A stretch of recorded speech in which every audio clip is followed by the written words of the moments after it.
সৰ্বস্তৰৰ জনজাতি ৰাইজৰ সমস্যাসমূহ সমাধান কৰিবৰ কাৰণে ইতিমধ্যে আমি উমৈহতীয়াভাৱে কাম কৰি আহিছোঁ গতিকে ইয়াত নিখিল বড়ো ছাত্ৰ সন্থা নিখিল ৰাভা ছাত্ৰ সন্থা সদৌ তিৱা ছাত্ৰ সন্থা সদৌ হাজং ছাত্ৰ সন্থা টাকাম মিচিং পৰিংকে বাঙকে আদি কৰি বিভিন্ন জনগোষ্ঠীয় ছাত্ৰ সংগঠনবিলাকক সাঙুৰিছে গতিকে ইয়াৰ জৰিয়তে মই ক'ব বিচাৰিছোঁ যে কোনো ধৰণৰ এই ছাত্ৰ সংগঠনবিলাকে শৰণীয়া কছাৰী জনগোষ্ঠীক জনজাতিৰ প্ৰমাণপত্ৰ দিব নালাগে তেওঁলোক জনজাতি নহয় এনেধৰণৰ কোনো অফিচিয়েল তেখেতসকলে আজি তাৰিখলৈকে স্পষ্টীকৰণ প্ৰকাশ কৰা নাই গতিকে তেওঁলোকৰ সৈতে আমি সম্পৃক্ত হৈ একেলগে কাম কৰি আছোঁ আৰু অনাগত দিনবিলাকতো আমি জনজাতি জনগোষ্ঠী হিচাপে অসমৰ জনজাতিসকলে সন্মুখীন হৈ অহা সমস্যাসমূহ আমি একেলগে কাম কৰি যাম সমান্তৰালভাৱে এটা কথা আমি ক'ব বিচাৰিছোঁ যিহেতু আমি BTC অঞ্চলত বসবাস কৰোঁ শৰণীয়া কছাৰী গৰিষ্ঠ সংখ্যক মানুহেই আমি BTC অঞ্চলত বসবাস কৰোঁ এইটো বিশেষ এটা প্ৰশাসনীয় এটা পৰিসৰৰ মাজত আমি অৱস্থান কৰি আছোঁ গতিকে ইয়াত আমি BTC চুক্তি স্বাক্ষৰিত হোৱাৰ বহু আগৰে পৰাই ইয়াত বিভিন্ন সামাজিক অনুষ্ঠান প্ৰতিষ্ঠানবিলাকৰ লগত জড়িত হৈ এই অঞ্চলটোৰ সামগ্ৰিক উন্নয়নৰ কাৰণে কাম কৰি আহিছোঁ শেহতীয়াভাৱে BTR চুক্তি স্বাক্ষৰিত হৈ অহাৰ পিছত নিখিল বড়ো ছাত্ৰ সন্থাৰ নেতৃত্বত BTR অঞ্চলত থকা প্ৰত্যেকটো জাতি জনগোষ্ঠী প্ৰত্যেকটো জনজাতীয় জনগোষ্ঠীৰ জাতীয় সংগঠনবিলাকক লৈ ইয়াত এটা CCBTRO নামে এটা সংগঠনৰ জন্ম দিয়া হৈছে আৰু যিটো সংগঠনে এই BTR অঞ্চলত বসবাস কৰা সৰ্বস্তৰৰ জনসাধাৰণৰ উন্নয়নৰ সমান্তৰালভাৱে এই অঞ্চলত বিগত বৰ্ষবিলাকত যি অৰাজকতা সৃষ্টি কৰা পৰিৱেশ সৃষ্টি হৈছিলে ভাতৃঘাতী সংঘৰ্ষৰ পৰা আদি কৰি তেজেৰে তুমুলৰি হোৱা যিবিলাক আমি পৰিৱেশ এটা সময়ত দেখিবলৈ পাইছোঁ সেই সকলোবিলাক খাম কাটি এই BTR অঞ্চলটো কেনেধৰণে শান্তি সম্প্ৰীতি সমন্বয়ৰ মাজেৰে এক প্ৰগতিৰ পথত আগবঢ়াই লৈ যাব পৰা যায় তাৰ কাৰণেও সদৌ অসম শৰণীয়া কছাৰী ছাত্ৰ সন্থা আৰু শৰণীয়া কছাৰী জনগোষ্ঠীৰ জাতীয় সংগঠনসমূহে আমাৰ নিখিল বড়ো ছাত্ৰ সন্থাৰ নেতৃত্বত আমি ইয়াত CCBTR হিচাপেও কাম কৰি আছোঁ গতিকে সমেশ্বৰ বসুমতাৰী বা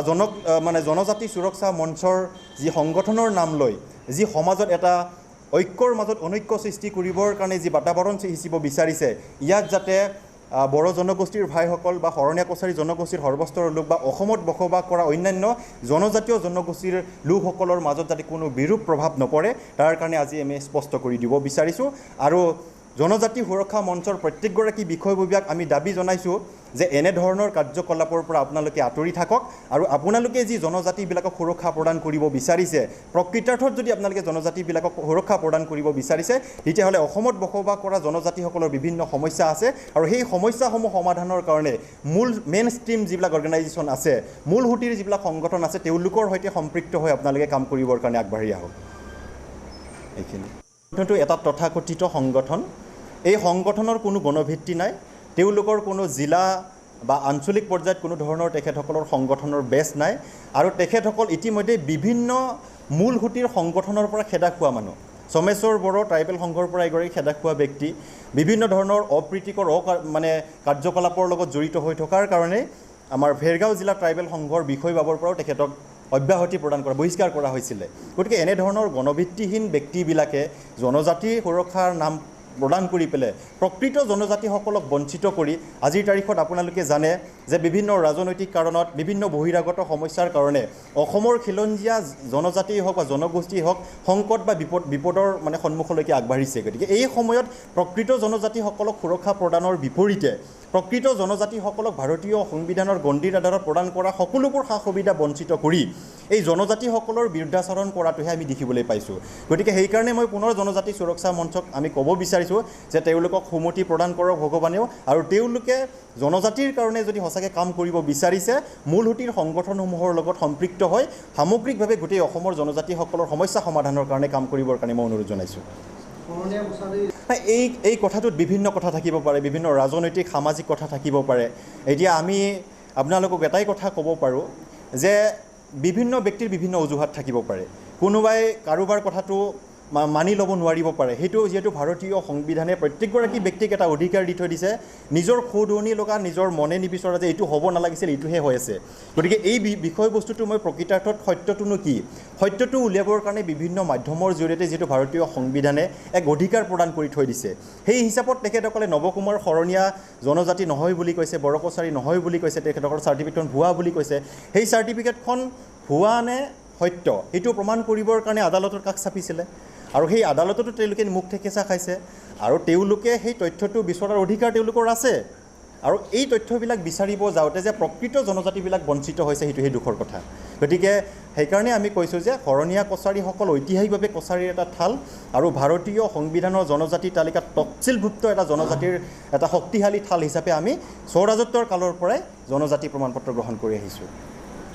আমাক বাধা দিব পাৰে কিন্তু ভাৰতীয় ন্যায় যিটো ব্যৱস্থা সেই ব্যৱস্থাক আমি শ্ৰদ্ধা আৰু সন্মান জনাই আহিছোঁ আৰু কোনোবা ব্যক্তিয়ে আমাৰ এগেইনষ্টত যাব পাৰে এইটো ডাঙৰ কথা নহয় কিন্তু ভাৰতীয় সংবিধানৰ গণ্ডিৰ আধাৰত আমাৰ সাংবিধানিকভাৱে দিয়া প্ৰাপ্যসমূহ আজৰি আনিবৰ কাৰণে জাতীয় সংগঠন হিচাপে যিহেতু আমি এটা জনগোষ্ঠীক নেতৃত্ব গ্ৰহণ কৰি আহিছোঁ গতিকে এই জনগোষ্ঠীটোৰ যিকোনো সমস্যা সমাধানৰ স্বাৰ্থত জাতীয় সংগঠনে যিকোনো প্ৰত্যাহ্বান ওপৰাই আমি সেই লক্ষ্যত উপনীত হ'বৰ কাৰণে আগবাঢ়ি যাম আমি তেওঁলোকক এটাই অনুৰোধ জনাইছোঁ যে তেখেতসকলে এনেধৰণৰ প্ৰকৃত জনজাতি জনগোষ্ঠী বিৰোধী যিবিলাক মন্তব্য কৰিছে কাৰ্যকলাপ কৰিছে সেইবিলাকৰ পৰা বিৰত থাকক আৰু তেওঁলোকে প্ৰকৃতাৰ্থত যদি জনজাতি সুৰক্ষা দিবৰ কাৰণে যদি সংগঠনটো সৃষ্টি কৰিছে তেখেতসকলে মূল সুঁতিৰ সংগঠনবিলাকৰ লগত সম্পৃক্ত হৈ সামগ্ৰিকভাৱে গোটেই অসমৰ জনজাতিসকলৰ সমস্যাসমূহ সমাধান কৰাৰ ক্ষেত্ৰত সহযোগিতা আগবঢ়াওক আমাৰ আইডিঅলজি আমাৰ সাংবিধানিক নীতি অনুসৰি সাংগঠনিকভাৱে আমি কাৰ্যপন্থাবিলাক আমি আগবঢ়াই লৈ যাম হয় আচ্ছা তেখেতসকলৰ সংবাদমেলত আৰু এটা কথা উল্লেখ কৰিছে যে ৫ নং কোকৰাঝাৰ লোকসভা সমষ্টিৰ মাননীয় সাংসদ নৱকুমাৰ শৰণীয়া ডাঙৰীয়াক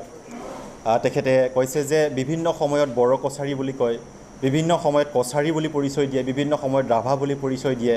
তেনেধৰণৰ কথা নহয় শৰণীয়া কছাৰীসকল ঐতিহাসিকভাৱে কছাৰীৰ এটা ঠাল আৰু শৰণীয়া কছাৰীসকলে স্বৰাজত্বৰ কালৰ পৰাই জনজাতি প্ৰমাণপত্ৰ গ্ৰহণ কৰি আহিছে নৱকুমাৰ শৰণীয়াৰ কথাটো সম্পূৰ্ণ সকিয়া কাৰণ আমি প্ৰত্যেকগৰাকী ব্যক্তিৰ মানসিকতা বা আদৰ্শ কৰ্মৰাজি সকিয়া নৱকুমাৰ শৰণীয়াই এক ৰাজনৈতিক দলৰ মুৰব্বীৰ আসনত আছে তেখেতৰ ৰাজনৈতিক উদ্দেশ্যবিলাক পূৰণ কৰিবলৈ যাওঁতে বিভিন্ন প্ৰক্ৰিয়াৰ মাজেদি যাব গতিকে নৱকুমাৰ শৰণীয়াৰ বিষয়টো টানি আনি শৰণীয়া কছাৰী সামগ্ৰিকভাৱে জেনেৰেলাইজ কৰিব বিচৰা কথাটো আমি কেতিয়াও গ্ৰহণ কৰিব নোৱাৰোঁ কাৰণ এগৰাকী ৰাজনীতিৰ নেতাই বিভিন্ন পক্ষৰ সমৰ্থন আদায় কৰিবৰ কাৰণে বিভিন্ন কথা ক'ব সেইবুলি আমি জাতীয় সংগঠন হিচাপে কেতিয়াও অৱৰ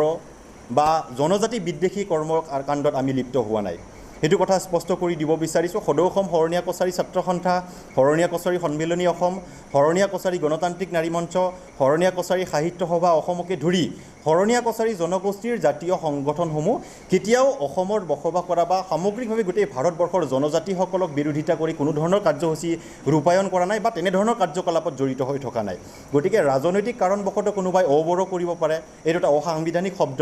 গতিকে কোনোবাই হয়তো অবড়ো কৰিব পাৰে কোনোবাই বিভিন্ন ৰাজনৈতিক দলত জড়িত হৈ থাকিব পাৰে সেইবুলি গোটেই জনগোষ্ঠীটোক জেনেৰেলাইজ কৰিলে নহ'ব আমি সেই কথাটো স্পষ্ট কৰি দিব বিচাৰিছোঁ যে শৰণীয়া কছাৰী জনগোষ্ঠীৰ কোনো এটা জাতীয় সংগঠনে অসমত বসবাস কৰা জনজাতিসকলৰ বিপৰীতে তেওঁলোকৰ প্ৰাপ্য অধিকাৰ দিব নালাগে এনেধৰণৰ বিপৰীতে অৱস্থান গ্ৰহণ কৰা নাই এইটো কথা স্পষ্ট কৰি দিব বিচাৰিছোঁ ধন্যবাদ